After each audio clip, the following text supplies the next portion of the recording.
හිතගෙන සමහරුන් ඇයි බන ආසන්නේ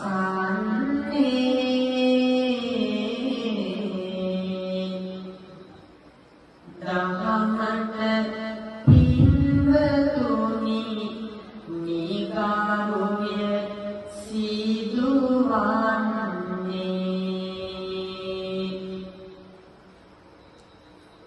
දෙපාවලක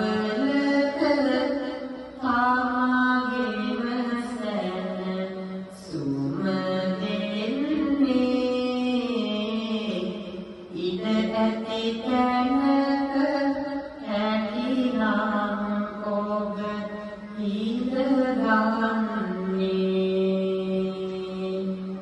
දැන් අපි දන්නවා කියනවා ශ්‍රී සද්ධර්මයේ ශ්‍රවණය කරනකොට කවදාවත් කෙනෙක් බලන්නේ නැහැ.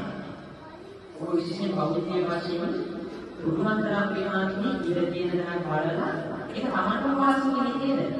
කෙනෙක්ට මනහත් ලේසි වෙනත් නේ. ඔහොම මනහත් ලේසි. වාඩිලා මනහත් තමන්ට ලේසි.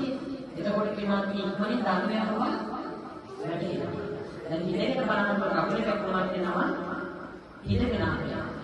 ඒ නිසා කොහේ පින්වත් කියනවා පුළුවන් නම් ඉර කියනවා නම් ඉතින් පාඩම් කියන්න එපා. වාඩිලා බලන්න.